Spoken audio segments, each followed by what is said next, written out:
नमस्कार दोस्तों। आज मैं आपको एक छोटी सी कहानी के माध्यम से मानव के स्वभाव के बारे में बताना चाहता हूँ।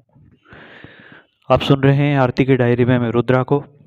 और आज प्रेरणादायक कहानी में मैं आपको सुनाऊंगा कि कैसे इंसान का आत्मविश्वास उसका सबसे बड़ा हथियार बनता है। मित्रों, एक शहर में प्रतिवर्ष माता पिता अपने पुत्र को गर्मी की छुट्टियों में उसके दादा दादी के घर लेके जाते थे।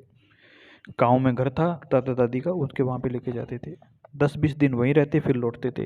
अमूमन जो शहरों में रहते हैं और जिनका गांव में घर है वहाँ पे लौटते ही हैं। ऐसा प्रतिवर्ष चलता था। बालक थोड़ा बड़ा हो गया था। एक दिन उसने अपने माता पिता से कहा, अब मैं अकेला भी दादी के घर जा सकता हूँ, हाँ मुझे अकेले भेजें।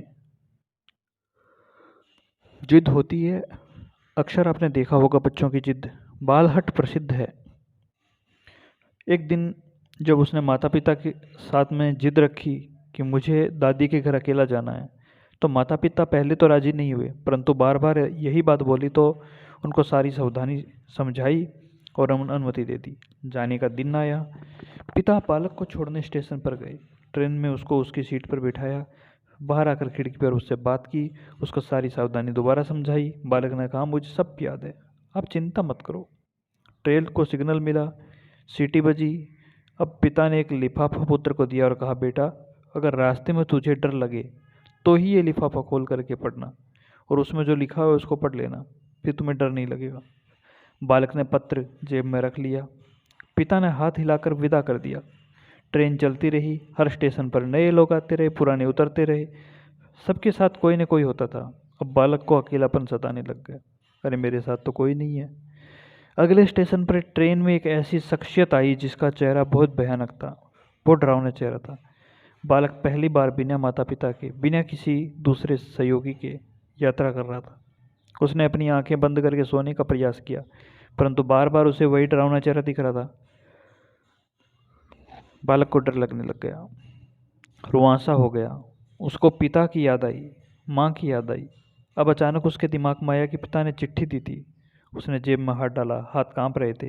पत्र निकाला, कांपते हाथों से निकाला, पत्र खोला, लिफाफा खोला और पढ़ा। पिता ने लिखा, तुम डरना मत, मैं पास वाले कंपार्टमेंट में ही हूँ, इसी गाड़ी में बैठा हुआ हूँ। बालक का चेहरा खिल उठा, सब डर काफूर हो गया।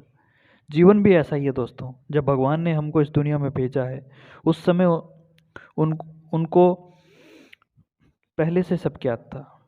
वो पहले से ही सावधानी दे के भेजते हैं। जब भगवान हमें इस दुनिया में भेजते हैं तो उन्होंने भी हमें एक पत्र दिया है जिस पे लिखा हुआ है, उदास मत होना, मैं हर पल, हर क्षण, हर जगह तुम्हारे साथ हूँ, पूरी यात्रा तुम्हारे साथ करता हूँ।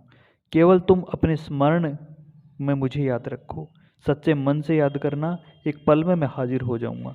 इसलिए चिंता नहीं करना है, घबराना नहीं है, हताश नहीं होना है। चिंता करने से मानसिक और शारीरिक दोनों प्रकार के स्वास्थ्य प्रभावित होते हैं। परमात्मा पर, प्रभु पर, अपने इष्ट पर हर क्षण विश्वास रखना है।